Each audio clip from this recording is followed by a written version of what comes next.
What is up, guys? Welcome to the channel. My name is Jay. You've been tripping with Jay. That is the name of the YouTube channel.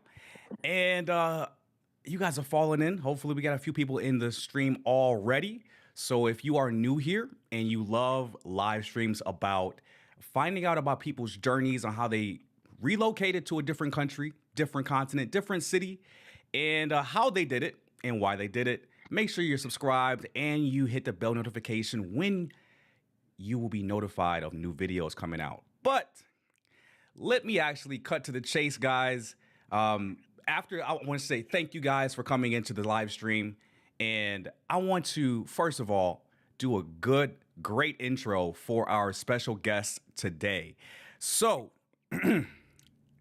as you can tell from the title, we have someone with, was it 20,000? Like, you have what, 20K on Instagram? A two-time Grammy Award winning pianist and producer, music director for Julian Marley and the Uprising, also owner and CEO of Miss Mac Music Label. Ladies and gentlemen, I'm about to bring up Mr. Jamie Hinkson. What's up, bro? What's going on, Jay? What's going on? Nothing much, man. I'm so glad that you were able to join us, bro. And I know that the time zone difference between Las Vegas and Brazil it's quite substantial, man. So I really do appreciate you making the time, man. How you doing today? Yeah. It's only 4 hours, man. It's easy. Plus, Yeah. I'm always up at night time anyway, so my time zone is always somebody else's time zone. That's good, bro, man. So, before we kind of get into like the questions and just like kicking it for a bit, I do want to kind of give some backstory on how we know each other, how we met. So, it's gonna be story time, real quick, guys. So, real quick. So, way back when, I think it was what, like 10, maybe like 15 years ago, like close to 15. I was thinking about it. I think it's 2011, 2012. Yeah, so we actually interned at an automotive company back in Detroit, and I forgot like where exactly we met, but like we just clicked. It's like that rare person that you meet that you just like click with on damn near everything. So like it was a clique of us, right? It was me, you, Jared, Trent. It was all of us. We were all interns for the automotive company, and we just hung out on weekends, bro.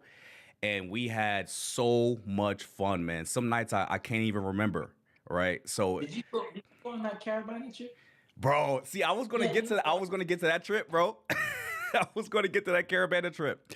But I want to reserve all of that for you, though. I want you to tell that story of Carabana. But guys, this guy put me on going to Carabana, going to Juve parties, everything as far as Caribbean culture, Jamaican culture.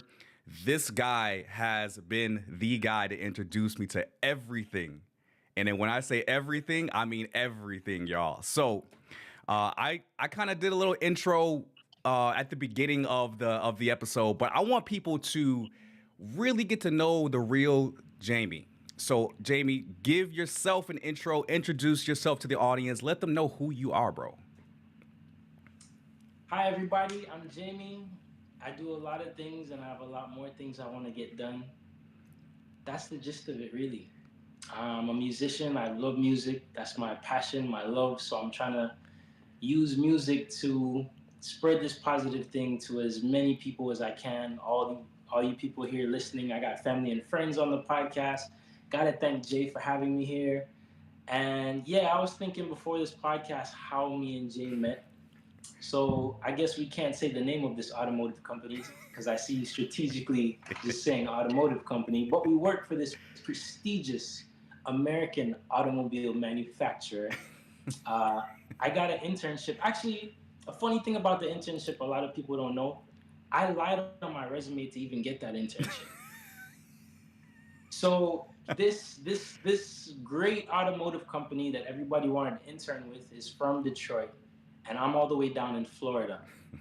So we have this career fair at my school where it's like the biggest career fair in the school in the nation, and all these big companies come, and I'm studying engineering. I'm not doing anything with music. I took an 8 year break from music to go study something with my books. Needless to say, I ended up back in music. But during that time, I had to required by my university and my college, like, yo, you gotta attend this career fair. We're not gonna guarantee you an internship, but like, you gotta go, and we gotta know that you signed in, you went, whatever. So you go with your resume, you print your resume, and when I printed my resume, I make it look good. But my GPA, I was probably under probation at that time. I was used to being on probation. I was doing like just enough to get by with C's. Didn't really like studying. I wasn't even into what I was doing. I was more about the social life and everything happening outside of school. So I lied on my resume and I said that I had a 3.5 GPA. Whatever, and this is the resume I'm handing out. So I go interview with one of this prestigious company, and they get so many applicants that what they do is they just throw out everything that's below a 3.3 GPA. That automatically slides out all those resumes. Mm-hmm. I got a 2.5, but everybody else is gone. So I do the interview process, and they said, "Oh, Jimmy, we like you. Come back for another one." I knock it out at the next one. "Oh, Jimmy, come to the second one." I go to the second one, and everything's like, "Oh man, this is perfect. We never pick anybody from Florida to come do this internship, but yo, we really like you. You're charismatic. Do you want this thing?" And I was like, "Yeah, sure." He's like, "Yo, is there anything that you want to tell us, you know, before we offer you this internship?" And I was like, "Yo, I gotta come clean. I lied on my resume about my GPA. I really haven't." He said, "Do you want the internship?" And I said, "Yes." He's like, "Yo, welcome to so and so company." And that's how I ended up there to meet Jay, lying on my resume. Had I not lied on that resume, I would have got thrown out. I wouldn't even have the opportunity to interview. Yeah. And then when I got the internship, it was all about being good at the job, and they wanted me back for the next year for the next internship. My foot was already in the door. My GPA didn't matter. They didn't care if I had a degree. I dropped out of school with 4 classes left, and they said, "Look, we still want you to come work. You don't need your degree." Like, it was just, sorry for the long thing, but yeah, I met Jay at this company because we were bound to meet. We had a little clique. We went out every weekend, and it was more Black American culture in Detroit, and I was used to my Caribbean culture down south in Miami. So you got Caravana, that's only a 4 hour drive away, and I'm there for a summer internship. So at the end of my internship in August, you have Caravana popping up. Nobody in this company knows about Mm-mm. Caravana. So I'm like, "How do you guys not know about Caravana? It's this carnival thing." They're like, "Oh, we don't know, but like, can we go with you?" I'm like, "Yeah, I'll plan out the thing." Got some hotels, parties, all inclusive bands, got everything. These guys had no idea what Caravana, what carnival was, what anything was, and yeah, it was just a fun trip. Yeah, it was, bro. I could honestly, that was one of the most memorable trips to Toronto I've ever made, man. Because it's honestly those trips that like bond you as brothers, and that really, really grew our relationship as brothers. And Yeah, just being lost, getting lost in the city, and getting having those drunk nights, and making sure everybody made it home safely. I don't know It, what you're talking about. Ubers, Lyfts, we taking Ubers and stuff, right? Uh, but I wanted to also kind of get your backstory, right? Because I know for a fact that you resided in Florida, in Miami, for quite a long time. But can you kind of describe like your early beginnings so people kind of get a an understanding of where you come from? You have an accent, so I don't know if you want to explain that as well and explain just how you grew up. So I was born in Miami to Caribbean parents. My parents are from Jamaica. So Miami and the Caribbean are very close. So you have a lot of people from the Caribbean that are in Miami. A lot of Cubans, Dominicans, Haitians, Puerto Ricans. Everybody comes to Miami, and it's just like you were in Jamaica or wherever else. So you grow up with a lot of family, and you grow up with the culture. You go back and forth. Um, and I don't know if it's just common in Caribbean culture, Jamaican culture, just in my family. But I started taking piano lessons when I was around 8. I showed some curiosity in the piano. that our aunt had at my house, and started piano lessons and did classical, started winning competitions, did NAACP AXO, broke off and started doing jazz. Like I kept progressing with my music, but it always came easy. I was winning competitions. Like I didn't really have an appreciation for it. I'm playing at Air Jamaica Jazz and Blues Festival in 2006. I'm not even 18 yet. And I'm Wow. performing on the main stage with people like Patti LaBelle, Al Green. Patti LaBelle actually called me back out on the stage, and I was nowhere to be found. My parents are still upset about that. Air Supply was on that show. John Legend just came out with his Get Lifted album. You got Kem, Maxi Priest, like, and this was like a norm. It was just like, yeah, I'm here. I'm doing interviews with BET, and I'm Wow. 17 years old. Wow. So when it came time for college, uh, per the advice of actually my piano teachers, like, yo, you don't want to be a broke musician. Go be a doctor, go be a lawyer, go do something else. Like, you're book smart, whatever. I got a full ride, full scholarship to any Florida school, decided to go to Florida, go Gators, and didn't know what I was going to study because all I knew my whole life growing up was music. Somebody said, oh, a good bachelor degree is if you're an engineer, like math and science and stuff. And I'm like, Right. okay, whatever. Right. So I'm taking Calc 1, Calc 2, Stat, differential equations, Chem 1, Chem 2. I'm taking all this stuff and jumping through all these hoops, but I hate school. I hate studying. There was always something missing, and I'm skipping class to go to the music building, and I'm playing piano every once in a while, but nobody at school knew I was even into piano, which ended up bringing me back into music like way down the road. I forgot who it was that asked me.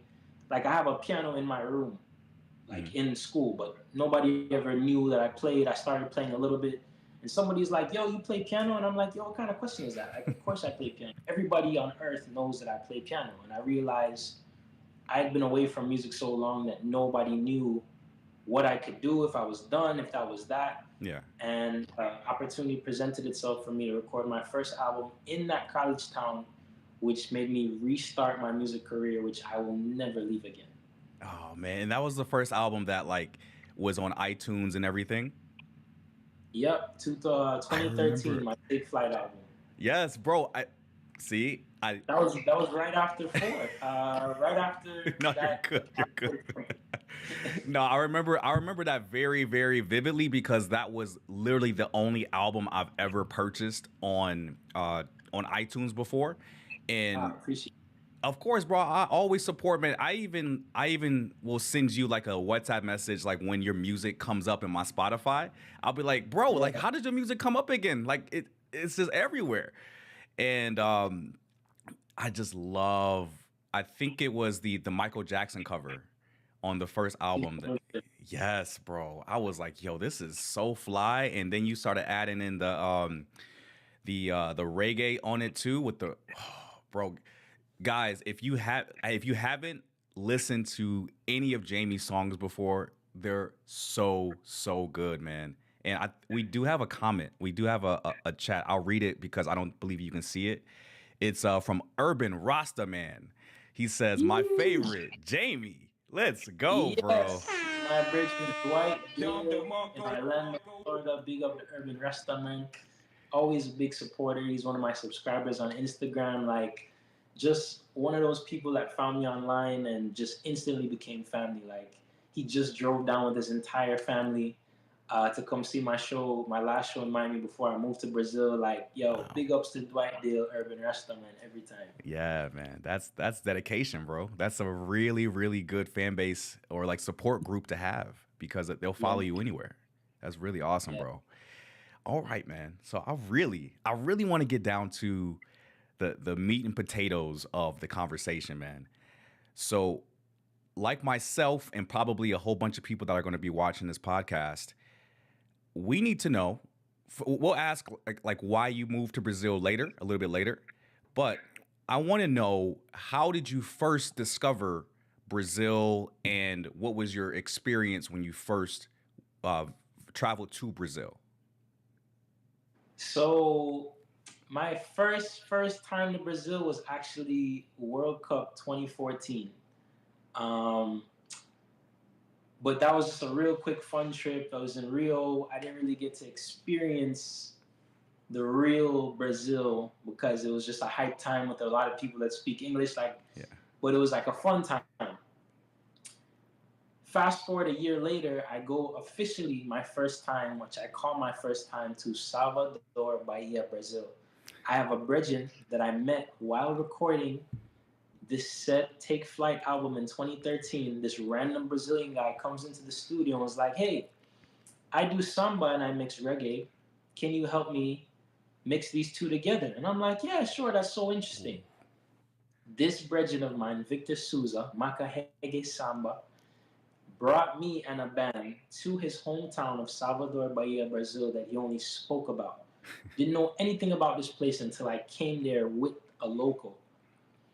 Had a blast. Didn't know, like, this is the, like, just a beautiful place in Brazil. This is where the black people, the heart, everybody in Brazil loves this place. Like, you cannot not like Salvador. Everybody in Brazil knows Salvador. Salvador was the original capital of Brazil before Mm-hmm. anything else. It's actually the same place all the first slave ships came in. And Brazil is a country that embraces their history and culture. So it's not a taboo to talk about these things. They know it, they accept it, and they feel connected to Africa. They can tell you so much about the drumming and the music and everything. They're so deep rooted in their culture here. Like, I love that I'm learning more about my African culture in a different country I've never been to. They don't have this kind of history in Brazil or in the books that we learn in the States. Right. So my first experience, I was like 2015. I kept coming back like periodically. We came back again as a band with Victor. I came by myself without Victor. Eventually, I came here to do a couple tours and decided, you know what? I think I want to live in a place like this. Every time I come here, it's so peaceful. I come for an extended period of time, every longer period of time every time. And eventually, I was like, you know what? Why not? Perfect timing. I have no reason to not go. They love my music here, and just decided to make this move 2 months ago. Damn, man. I want to know like how you're adjusting to living there versus always visiting because there's a stark difference between being a visitor to a place and living there. So I want to know what your comparison is between living and visiting. So when you visit, you gotta find an Airbnb. That's gonna be a little bit more expensive than if you had like a local apartment. That's one. But usually Airbnb is gonna be in the place where you like, and it's cheap for in comparison to what you pay for an Airbnb in the States. So when you visit, it's all fun. You go to the best location, like you're usually there during a time where there's a lot of tourists, whatever. When you live here, the hardest things that I've had to come to grips with in the first couple months trying to organize myself, finding a fridge, Bro, finding what? a gas tank for the stove, finding your specific brand of whatever, soap, lotion, cream, whatever you use. They don't have that here. The specific seasonings you use, powder seasonings on top of the fresh seasonings you use. Jamaicans use a lot of thyme in their food, and I love to cook. They don't do thyme over here like that. Their thing over here is something else that I don't really care to put in my food. So I'm having to adjust and mix things, but through serendipity, I'm finding some cool mixes between Jamaican and Brazilian culture. And I'm gonna ask my sister to send a care package sometime soon with scotch bonnet sauce and Grace ketchup and like things that I know I need. I Yeah. also found out that although you can get any part of the cow you want and any cut of meat you want in any of these churrascarias, you cannot get milk, cheese, and butter. Like, I don't know why they don't deal with that part of the cow, but you cannot find real milk. Like how you just go in the Walmart and you take out milk and it spoils in like 15 days. Yeah. All milk is milk on the shelf that has preservatives in it. The shelf life can last for like a year. I don't want milk that lasts for a year. And the Right. thing that they use to preserve it is like the same thing they use in hair relaxer. Like, long story short, I'm still struggling to find milk and butter, which are important components when I cook sometimes. But other than that, it's been amazing. It's a lot cheaper to live here. Once you get through the language barrier, which I'm working on every day, trying to speak more Portuguese, doing interviews in Portuguese, forcing people that still know how to speak English to speak to me in Portuguese. This place is amazing. I live walking distance to the beach. I Ooh, truly like I'm at true peace and serenity every day. yeah. When it's raining, I'm in the hammock when I can't get outside. All I do is play music all day. There's always a reggae event going on, or a samba event, or a forró event. Like Brazilians just love music. There's always an event. There's always something going on. Monday, Tuesday, Wednesday, Thursday, Friday, Saturday. Don't let me tell you about Sunday. So it's just a matter of balancing going out and doing work and going to the beach and Mhm. chilling at home. Like, but this is, I feel like this is where I needed to be right now. Like a good space for me mentally. That's bro. That is amazing because not a lot of people will find that place, either mentally or like physically or Yeah. geographically. So that's really awesome that you found that spot, bro. And I need to know. I need to know your secret on how to become better at learning Portuguese. I need to know. Lay it out, bro.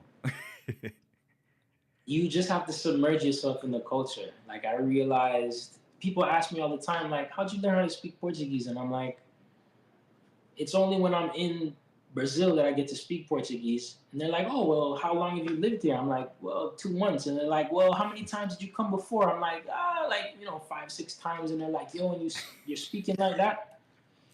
A lot of times I'll go on Google Translate Yeah. and I'll listen to Google translate something that I'm also reading. That helps a lot Oh. too before I get into a conversation. So now I'm having to get into the habit of doing business negotiations with money and contracts and paying bills in Portuguese. It's a whole different world. Opening up a bank account and talking numbers in Portuguese. So I can't be in a situation where it looks like somebody can get over on me because I don't know the language. So before I go into the bank, before I go into these meetings, these business negotiations, I'm typing in questions that they might ask, like I'm making sure I'm saying things properly, like just double checking and fact checking and doing that over and over again, going to the same places, Mhm. talking to friends that use all this slang, like you just you just pick it up. You have no other choice. Like you got to get milk and cheese somehow. No, that's fair. That's facts, man.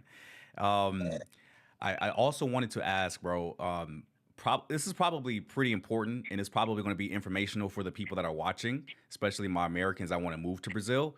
But what about the visa process? So, staying down there for longer than a certain period of time is either going to require you to get a residency visa or it's going to require you to make a visa run as people would do if they lived in a different country. So if you want to disclose it, like what's your visa status, and if it's outside of the normal tourist visa, how did you get it? So I actually know a lot of information about this because I got to. I mean, I'm doing all this on my own. Like I have a couple people to ask here and there, but most of my research has been online, calling the consulate, doing stuff before even coming to Brazil. So during COVID, Brazil started encouraging people to come to Brazil on a new visa that they call a digital nomad visa, where you can live in Brazil because you can work remotely anywhere and you're making money somewhere else. So Brazil has no problem with you living here and spending money here and going to concerts here and using up their stuff if you're making money somewhere else. We're allowing you to stay here for up to a year and you can renew for up to 2 years on this digital nomad visa. It costs you maybe 200 bucks with a U.S. passport. I use my Jamaica passport. It's a little bit cheaper. You go to the consulate in whatever city, DC, Miami, wherever you can find the closest Brazilian consulate. You go through the process. They ask you to have uh, local health insurance. You gotta do an FBI background check. You gotta jump through a million hoops Wow. to get this visa from the consulate. That's one process. So I did all of that before I came here. Got the form. Then when you come down here, you have to make an appointment with their police down here within 90 days of you being here to activate this visa. But to get an appointment, that takes about 30 days. And if you don't know about the appointment system, by the time you find out about it, another 30 days have passed. So maybe you're not going to see them for 60 days and you Oh. don't realize. Then you go there for them to do the process with you and say, okay, great, we took your picture. Your ID will be ready in another, what did they tell me, 40 days. And I'm like, Jesus, without this ID, I can't open a bank account. I can't do a lot of local things without this Brazilian ID. I have my phone bill in somebody else's name because basically without this ID, like it's like the credit score system in the US. I Mm. don't have any credit with them. They don't know if I'm going to pay my bill. So why are we going to give you this bill that it's called post pago, which means pay after? So why are we going to give you this cell phone bill where you get all of this cell phone service and you're going to agree to pay after, but you have no credit here, so we don't know if you're going to pay us. So I had to go use somebody else who has credit basically to say, yo, I'm putting the phone in your name, but I'm going to pay the bill until I get my ID and it shows that I live here and it has like, okay, we have a way to track him and run him down if he doesn't pay us or something. So I'm still in the process of waiting for them to print my ID now. So I'm still not done with the visa process and it's been more than 2 months. Dog, 2 months and it's still holding that hostage. And they told you 40 days. Yeah, Yo, that's 40 wild. more days since the last. So once I get this ID, I think everything will be cool. Yeah, I don't think people realize like in Latin America, it's a thing to like be bombarded with like bureaucracy. They'll quote you like a week or 30 days. In actuality, it's going to be like damn near double sometimes in certain situations. It's just a thing in Latin America where it's just overly complicated. And I thought it was just like a Mexico thing with in my own personal situation, but it sounds like in Brazil it may be the same type of deal where, hey, it's 40 days, but low key we're gonna make you wait 2 or 3 months for absolutely no reason. No, it's more like they're gonna tell you 40 days, but they finished it in 4.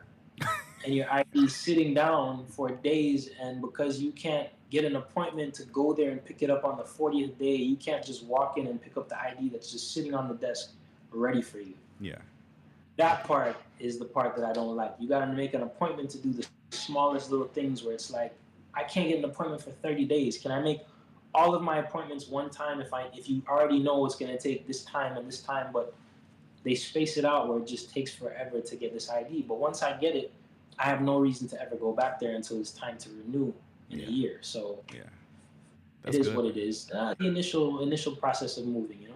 Yeah, hopefully, like the effective dates of the ID is from when you actually receive it and not when they actually like process the paperwork. That'd be Oh, it's crazy. definitely it's definitely the date from Miami, like the original date that I got it in Miami. Yo, that's So my wild. time's been ticking from February, even though I don't have my documents yet.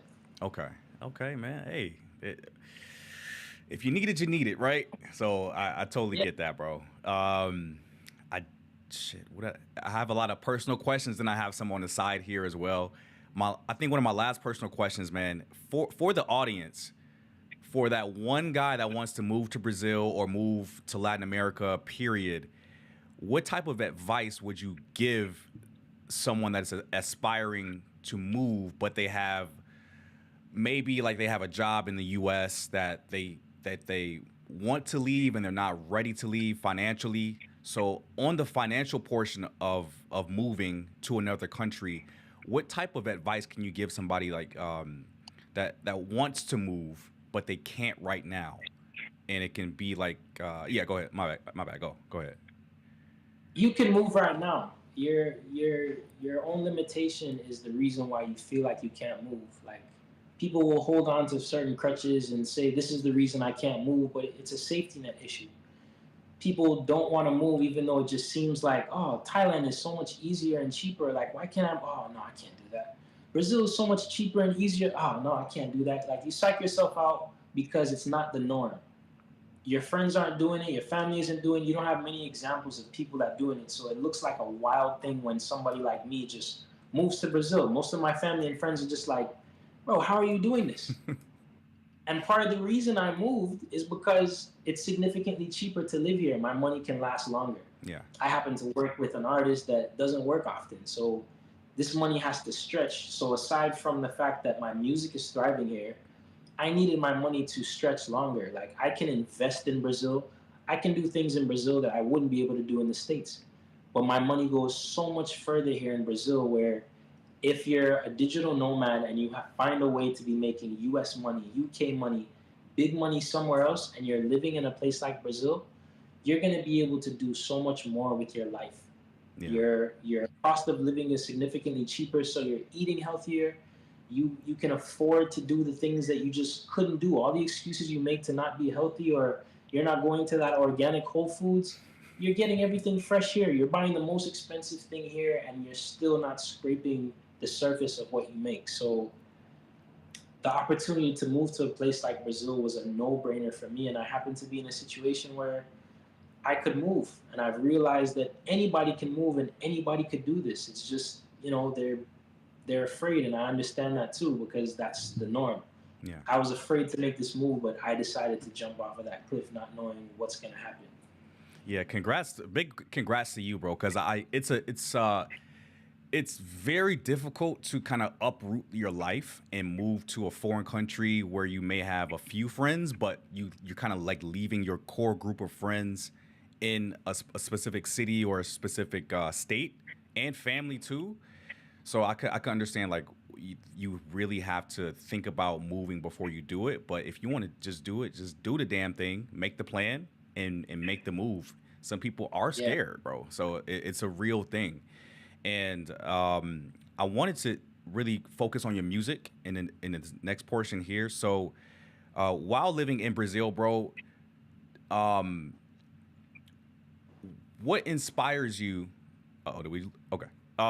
So what inspires you to kind of like keep producing music, keep making music while you're there? Because honestly, when I was in Salvador, bro, it was pretty much paradise, and I didn't want to do anything but drink caipirinhas and just relax on the beach. So how do you find time, or how do you find time, and also what keeps you motivated to keep making music while you're living in paradise? Living in paradise gives you motivation and inspiration to fuel into your music. If I didn't have paradise, if I didn't have the experience of going to the beach every day and seeing the sunshine and eating mangoes all year round, I wouldn't be able to put that feeling into my music. So you need the music to come from somewhere. So they work hand in hand. And I happen to live in an area in Brazil where there isn't much going on, and I'm close to the beach. Mhm. So it's just me, the beach, and that's it. Just beach music, beach music, beach music. I want to live closer to the center where all the parties and stuff are going on, but I realize, like you said, it's going to be a lot more distractions, a lot more options to step out and go do something. So it's hard to focus sometimes. But for the past 2 months, just getting a fridge and a gas tank, I've been at home submerged in my music, and I'm still like I still step out and I feel all that love and I bring it right back to my music. I've been producing some of the greatest stuff. Like I can't wait for people to hear what I'm coming out with next. And I'm working with a lot of musicians here in Brazil, fantastic musicians here in Salvador. Like, man, Yeah, they work hand in hand. You have to make it work. You have to find time for inspiration and you have to have time to actually do the music. So there's times where the record button is off and it's just me having a moment with my piano. It could be dark outside, there's no lights on, I'm just playing, I'm in my fields and I'm playing for like an hour, 2 hours, nothing's being recorded, just pouring out music. And that's just a form of expression. And then another day you have a day to do work. Like you just take it as it comes. You can't plan for the creativity or plan when you're going to be inspired. It just happens to hit you, and you got to just run to the piano. So yeah. And it seems like you have a real good connection with the culture of Brazil too, and specifically the city of Salvador, because I think we were supposed to meet up in Salvador, but we just ended up meeting in Rio when I visited back in November. But yeah, I I, was touring at the time you guys were there. yeah, and we really wanted to see you in that show, like 100%. We were like, yo, we're about to go see Jamie do his performance thing, because whenever you're like, it's so random. Because the last time that we saw each other before Brazil was when you did a concert here in Las Vegas with Lauren Yeah, Hill. that's right. Right. And I was like, whenever you're in town, whenever you're on the West Coast, I'm either driving out to go see if if you're in LA doing a show in LA, I'm coming out to LA. If you come out to Vegas, of course I'm gonna go to one in Vegas. Um, what I'm trying to get at is I don't know if you have your piano with you, bro, in the same room. I think the audience, if you want to, bro, it's totally up to you. You may want to give them a sample of your music. I could play from one of your songs here if you want, but we got you live, bro. And I know that. Yeah. Unfortunately, I don't have speakers Yeah. attached to my keyboard. Everything Okay. is internal through headphones. So if I had my piano here, like, so that's part of the process too. Like, imagine an entire studio of keyboards back in Miami, and I'm moving to Brazil. I didn't move anything in a crate. I didn't bring TVs. I didn't bring furniture. I just brought suitcases, whatever I could bring on the plane. So I had to pick which keyboard I was going to bring. And I have more than one. So every time I come back, I'm going to come back with more things. And I have a keyboard that just has speakers and sound. It just takes time to get everything over here. But Hmm. by the time we do the next episode, I'll definitely have my piano for you Hey, guys. no worries, man. No worries, guys. And I've also linked Jamie's YouTube channel in not only the title of the podcast episode, but also in the description box. So if you guys really, really want to get a taste of his music, because we have about, I think, 20K subscribers on my YouTube channel. So I want each and every one of you to go subscribe to Jamie's YouTube channel, go support him, download his music, listen, follow on Spotify. You guys do everything. I do want to. We're going to be on just for a few more minutes, if that's cool with you. And we're going to see we have a few people in the building still watching live. So if you guys have any questions regarding music, moving to Brazil, literally anything that it involves Caribbean culture, Jamaica. We got to go to Jamaica together, bro. Just reminding myself of that. Let me see what other questions I have for you, bro. Because I don't want to hold you up for too much longer, but I want to make sure that we really really catch up and get as much value out of this conversation as possible. So Yeah, for sure. yeah, let's see. This is a good one. If you could go back and give your 18-year-old self any piece of advice, what would it be? Ah, 18 years old. Man, what a time. Freshman year, University of Florida. Winning football championships with Tebow, back-to-back basketball champions. Wilding in college, not doing anything named school, just gave up music. I would tell myself to do the same exact thing. I wouldn't, everything that I've done from 18 to now, twice my age, shaped the mind that I have today, the drive that I have today to keep going forward. If I didn't take that 8 year break in college from music, I was already burnt out from music at 18. From 8 to 18, I'm just forcing music, music, music. I didn't even like music. I'm playing these classical pieces and like it came easy to me, but I didn't want to be at these competitions. And my parents weren't pressuring me like that. And I'm winning competitions against these Chinese and Asian Indian kids that their parents are so harsh on them when they lose or whatever, and I'm just like, Yeah. bro, it's not even that serious. So I feel bad even winning. Like I didn't like that whole thing. Like piano was a nerdy thing at that time, and I finally found jazz. I started playing stuff off of the radio like Boyz II Men and stuff. But when I was 18, I thought I was a shit. I'm playing at festivals. I'm leaving. Yo, they made an announcement at my high school, like, oh, and good luck to Jamie this weekend, who's leaving school early today to travel to Jamaica to perform at this festival in Jamaica. Like, that's the announcement they're making over the intercom for the entire school at my high school. Damn. So I'm getting bigs up. I'm getting bigged up all the time with my music. So I didn't really have an appreciation for it. When I started back music 8 years later, Hmm. I was no longer the young kid. I was no longer the person that was the only guy doing it. Everybody had surpassed me. And there's a million other younger kids coming better and like, yo, I had to grind and really go through the fire, still going through the fire, to really understand, yo, how bad do you want this? Like, you left it for 8 years, you took it for granted. How bad, how long are you gonna last in this? And through all the ups and downs, like, I am riding this wave. Like, I'm so happy on the highs that I would never leave music again.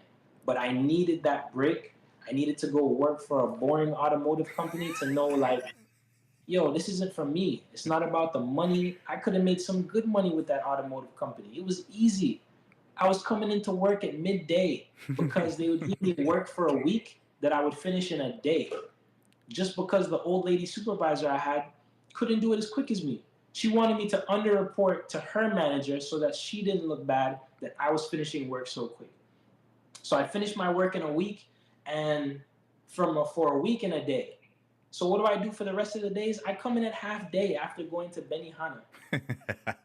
And they're like, yo, where have you been? And I'll just lie and say I was somewhere else. And they're like, oh, do you have that thing that I gave you? And I'm like, yeah, I turned into you last week. Oh, yeah, good job. We want you to come back next year and do the same thing. And I'm like, oh my gosh, there's no challenge here. Yeah. The money was great, but it just wasn't for me. There was something huge missing, and I needed all of those experiences to have my love that I have for music now. I will never leave it. And I have so much appreciation for kids and other musicians of all ages that continue to travel down this road, even when there's no money, even after the disappointments. This is a really rough business. So the people that stick it out, man, that love is undeniable. Yeah, and people always think they look at really successful people like yourself.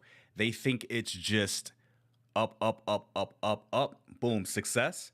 But people don't understand the journey to get there. They don't understand that it goes up and then it goes down further. It goes up and then it goes down even further, up and then it's success. People are really obsessed over the results and don't obsess over the journey through everything that you have to do in order to become who you are today. So I'm glad that you actually went off on that and really told people like, yo, corporate life wasn't for me. And for a lot of people, they'll work a 9 to 5 that they absolutely dislike. And they'll do that shit for years.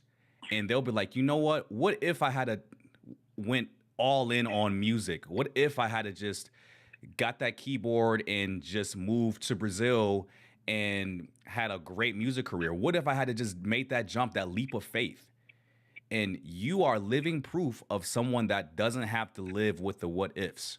You are like, let's do it. No kids, let's go. I'm moving to Brazil.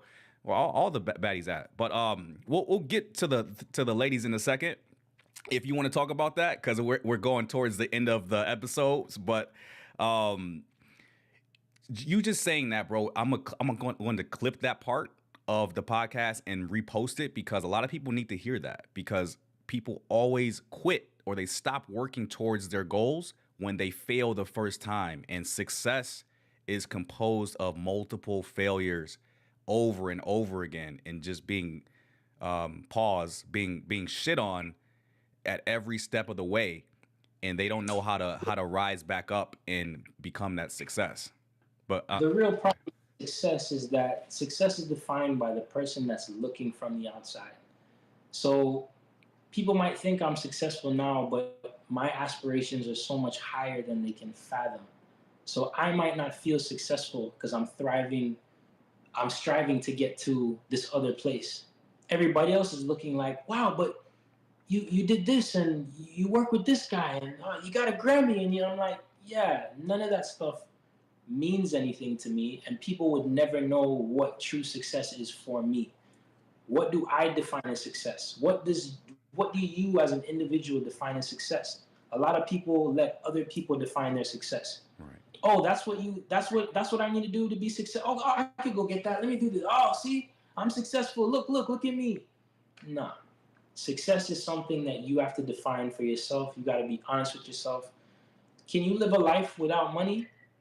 Is your happiness uh, better than your finances? Do you want to live your dream? Do you want to live for your kid? Do you want to live for your family? Like, Everybody has their own reasons and purpose, but they allow other people from the outside to say, you're successful, you're not successful, this was a failure, this wasn't a failure. You really don't know my plan. You can't even see where I'm going. I can't wait to be able to tell you guys I am successful. By that time, everybody would have said it. Yeah, and you really want to not tell people your plan because it gives them an opportunity to sabotage it. So you want to just be like, "Hey, this is my plan. I did it. I accomplished it. I'm what I define as successful now. Grammys are cool and everything. Playing with one of the Marley brothers is cool, but I reached that success. I'm good now. Okay, I love that part of it, man. Now let's get to I guess what a lot of people want to hear about, man, is I wanted to say it in Portuguese, but mulheres, the girls, the women. Who want to hear about that, Jay? Who want to hear about that? Somebody in the comments say they want to hear about that. Probably Nobody asked about that, Jay. about 30% of my audience. The So women, the women in Brazil, of course, are the women in Brazil. It's everything you've ever heard of. If you ever come to Brazil, you know it's Brazil. And the thing about Salvador is it's more of a melting pot of cultures. So you get a mix of complexions, a mix of everything, and African influence and all this stuff. So there's always beautiful people that you're going to see every day in Brazil. And in Brazil, their culture is a lot more open. So their bikinis are a lot skimpier. And they live in the gym. Like, it's really hard to compete with what these women just do on a regular day. They just know how to put themselves together, really classy. Like, love Brazilian women, the way they put themselves together and how open they are with their culture. But I am going to run into beautiful women everywhere in the world for the rest of my life. Guaranteed, Jay. It doesn't matter where I live. It doesn't matter where I travel to. I'm going to see beautiful women forever. yeah, There comes a time where that's not even a thing. It's a thing in the background. The most beautiful thing I really have, and this is something I gotta remind myself every day, walking around beautiful Brazil with all these beautiful ladies, my music comes first. Like, I yes, came here to do my music, so I try my best to really focus on my music despite all the distractions that are around. And trust me, left, right, and center. But my music is gonna take me to places where, like, I don't even know. But in short, I'm surrounded by beautiful people here in Brazil. But the most beautiful thing I have every day is me just playing my piano and working out new songs because I saw that pretty girl down the road, that pretty waiter over here that said something slick to me. I was like, ooh, I came home and I wrote a song about it. It's um, all inspiration for me to put into my music, but I'm just surrounded, like, outside of the women, if you're just in nature and just on the beach, you just become like that. Like I said, it's all background noise. yeah, You just start to realize the simple things. It's not even the women, it's everything. The way you live, the way you eat, just chilling in the sun, eating a mango year round is an important thing for me. Whatever is important for you, you have to find it in that place that you love. And I found so many things that I love about this place in Brazil. And it's all geared towards doing my music. yes, bro. But the women are great. Was that? I But didn't the hear. women are great. Yeah, bro. Man, when I was, I can make a whole like podcast episode about the women in Brazil. Yeah, guys, just as Jamie said, like the women down there are amazing. And I always stress to people as well, Jamie, like learn the language. Learn the language. I always try to stress that learning Spanish is probably the number one priority, but I would also try to learn Portuguese alongside Spanish because they have a lot of words that are very similar, if not the same. So you can knock out kind of like two birds with one stone. And just being able to communicate with the people down there in their native language gives you a Actually, superpower. you asked me earlier the quickest way to learn Portuguese. Find Yeah. a Brazilian girl. You Oh, learn some. You learn some Portuguese real quick. from a Or Brazilian if you girlfriend. come to Brazil and you're trying to pick up a Brazilian woman that knows no English, man, when your back's against the wall, you're gonna learn some things. It's Yeah. all survival. You want to eat that food over there, you gotta know what you eating, what you asking for. So you're into women, you want to come down to Brazil, you want to learn Portuguese, you'll learn really quick in your attempt to try and get a woman in Brazil. Yeah, and I actually another buddy of mine is actually Kathy's brother. So guys, Kathy is one of our mutual friends, and her brother actually moved to Brazil for music. He's a rapper, and he met his wife in a small town in Brazil, and he showed up in Rio, and he was speaking damn near fluent Portuguese. I'm like, bro's been down here for like 3 months, and he found his wife. He's speaking Portuguese. I'm like, bro, just like absorbed the culture in 3 months, and I'm gonna have him on the podcast as well later on. But you can kind of see a trend going on that there is just something about Brazil that's just special, and it speaks to our soul as being uh, of African descent, whether you agree with being an FBA or not, all that nonsense, but being black. When we visit a place like Salvador, it just speaks to our soul. And going through like the Pelourinho neighborhood, seeing like where Michael Jackson shot his music video, I just it's something that you just feel on the inside as soon as you land, as soon as you get out of the airport. You're like, yo, this is real. This is a great city, a great country. It's it's like whatever the U.S. is it's like anti-U.S. Whatever you don't like about the U.S., the prices are high in the U.S. The I would say the women are pretty undateable. But when you go down to Brazil, the prices are affordable, the women are very dateable, and the food is amazing because you get a mixture of all the African culture. You get everything is fried in palm oil. So if you, if you guys have never heard of palm oil before, everything is fried in palm oil. Not the best for you, but damn sure tastes good for sure. While I'm closing out, bro, do you have any other I like any closing thoughts? Anything else to add? We can talk about literally anything, bro. The floor is yours. Um, man, nothing specific. Just um, I was reminiscing on I was reminiscing on that Caravana trip, and I was trying to remember. Yo. Yo, we It's an we inside jokes, we man. rented a car, drove 4 hours to Toronto. Um, made sure we had passports. I think somebody had to get their passport in order to go to Canada, whatever. Yeah. But we crossed the border, go to Toronto, have a blast at Caravana, and I'm trying to remember. There was some wild thing that happened, and I don't know if you were there, if it was Isak or Trent, but we're gonna leave that for the next episode. But Yeah, I yeah, was yeah. trying to remember on We- some really, really cool, fun times that I was hoping wouldn't come up in this podcast, but I also didn't remember myself. And I don't know yeah, how much you remembered about that trip, but it was a really dope trip for real. yeah. Like introducing you guys to Caribbean culture was pretty wild because it was so normal for me in Miami. So getting to throw that onto uh, guys from Detroit with black culture was that was interesting. Yeah, I honestly didn't even think that it would be a culture shock for you from living in Miami coming to like Detroit and knowing how much of a culture shock that is. And I understand it You, now. were you at the club when it got shot up on a Tuesday? No, no, bro. Wait, when I it? go to a club in Detroit on a Tuesday.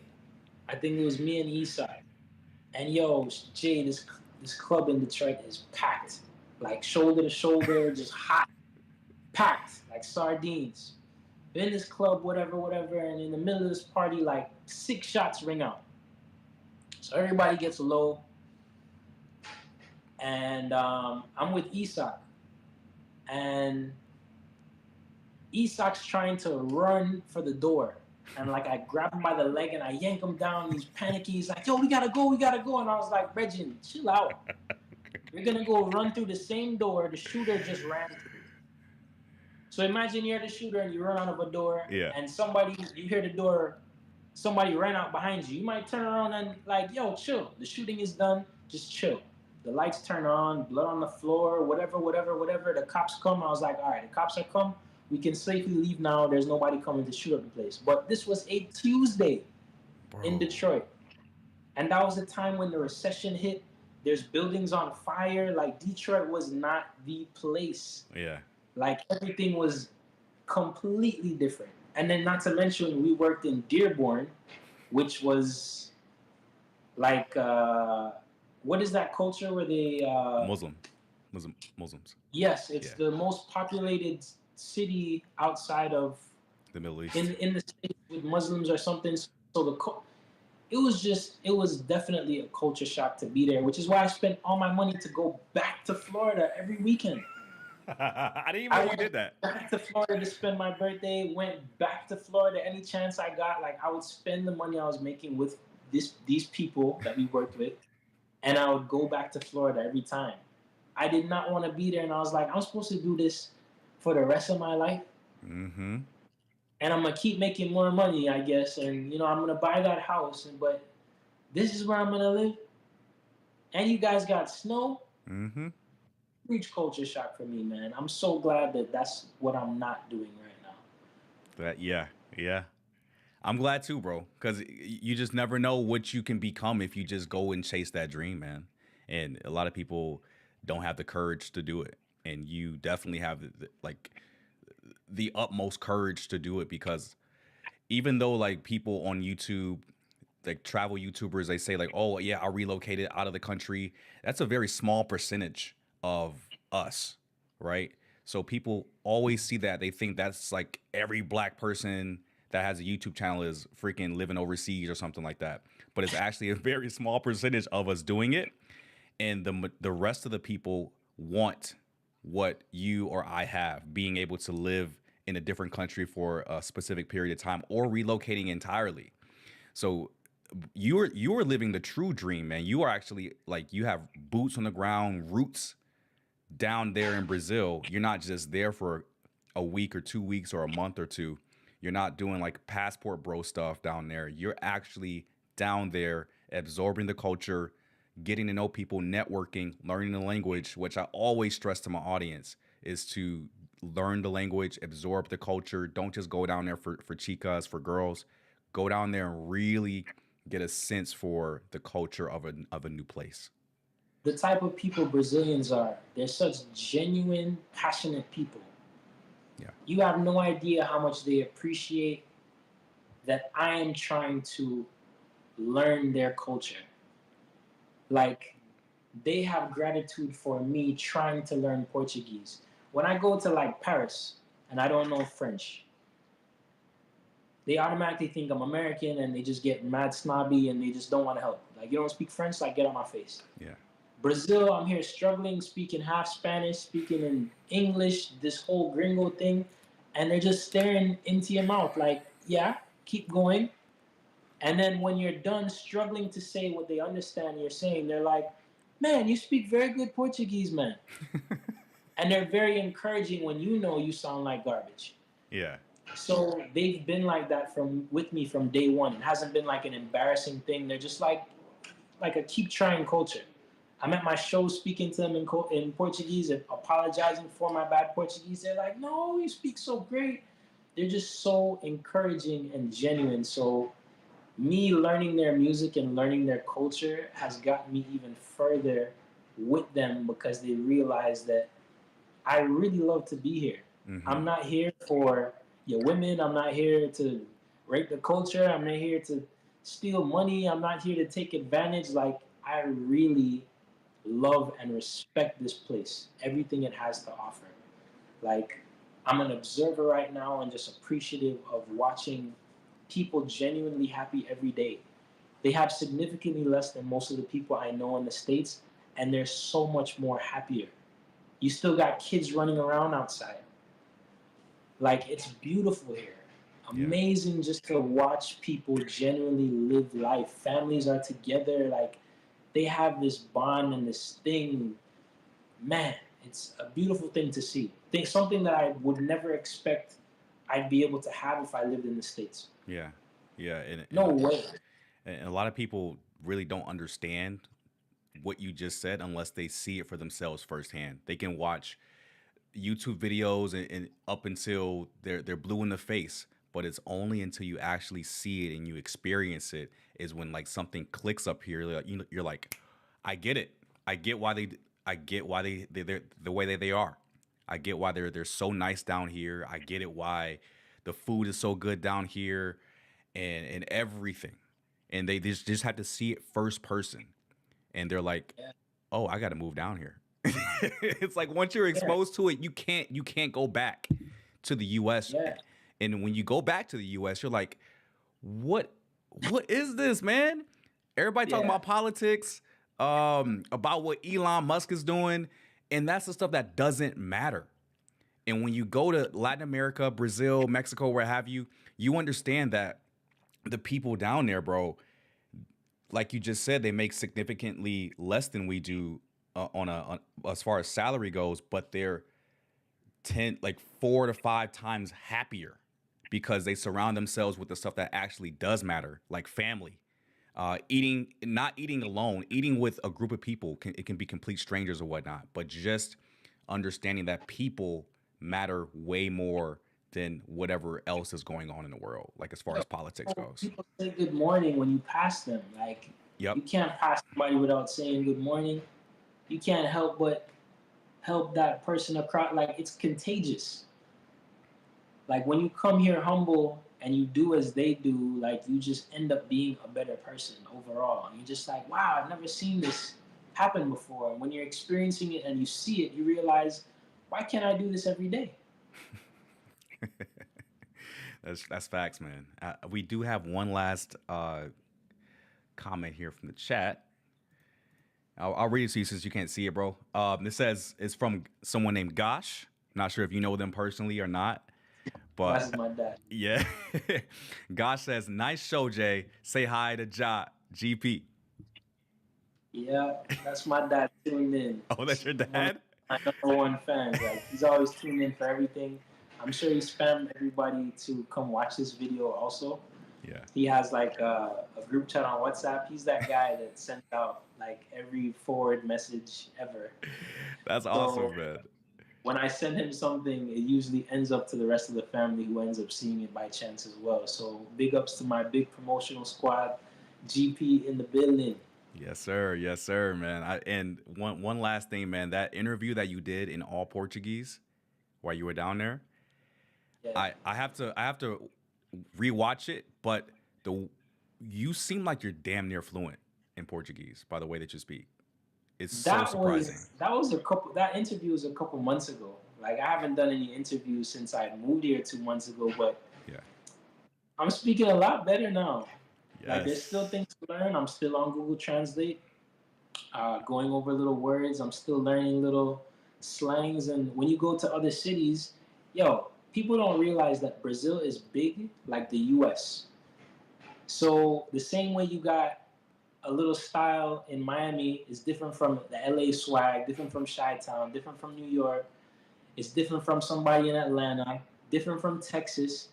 People talk different, they dress different, everything is different. So Rio is different from Sao Paulo, different from Salvador, Recife, Belém, Sao Luis, wherever you are.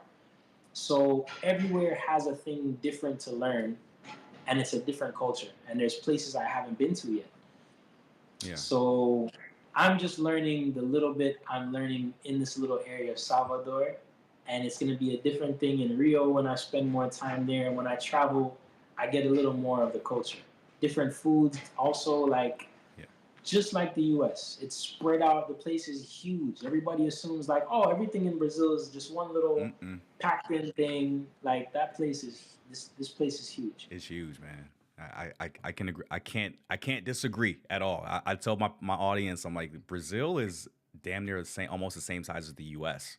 It's like when they talk about like, oh, you went to Sao Paulo. Did you ever go to Fortaleza? I'm like, bro, Yeah, that's like going from LA to New York. Like that's an yeah. entirely different. But it's the same thing. It's the same thing if you have friends in like Europe or like Africa, and they're like, "Hey, I'm coming to America," and you're like, "Oh, really?" And they're like, "Yeah, I'm gonna be in New York for a week. Am I gonna be able to see you?" It's like, I live in Miami. You know what I Yeah. mean? And they don't understand what that is. Like, man, just drive to New York and come see me. I'm gonna be here for a week. Drive. That's the same thing in Brazil. It's like, yo, I'm in Rio, and I'm like, yo, I'm 2 hours by flight Yeah, somewhere else. people don't get it, bro. But hey, I gotta really thank you, bro, for showing up and reaching back out because I was like, yo, I don't know if I can get any time with Jamie. He's super busy. Oh And my and gosh. I just want to say I appreciate you, bro. It's all love. Whenever I come out there, I'm gonna hit you up for sure because I got a couple of empty spots in my schedule I can possibly fill with going to Brazil this year. So you never know, and you'll be the first person to know when I book my flight, man. Any closing thoughts for the audience, man? You want to promote anything? You want to tell people to go listen to your music or how to find you? No, you already told them all that. They can go look it up.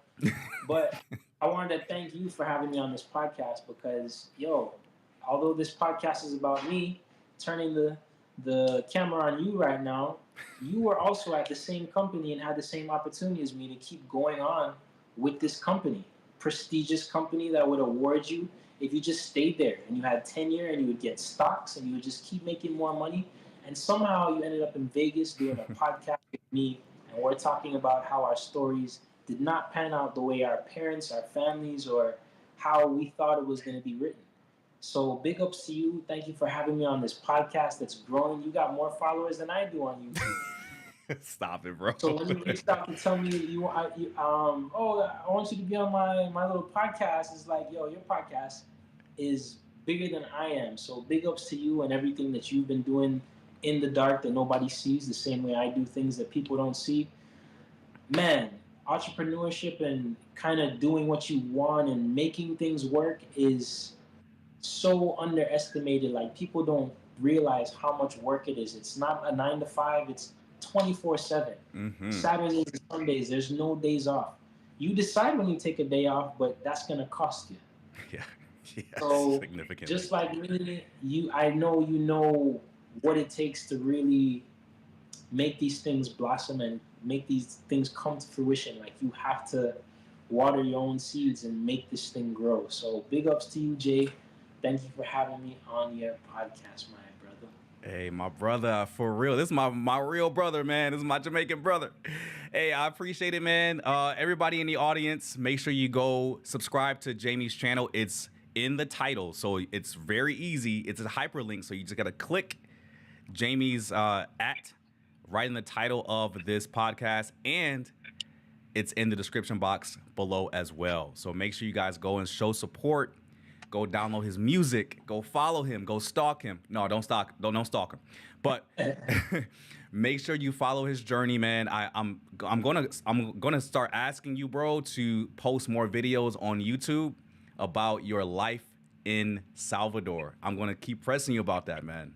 I will say on here, since we're about promotion, Yeah. I do post about my life in Brazil, but it's only for my Instagram subscribers. Ooh. So it's $5 a month.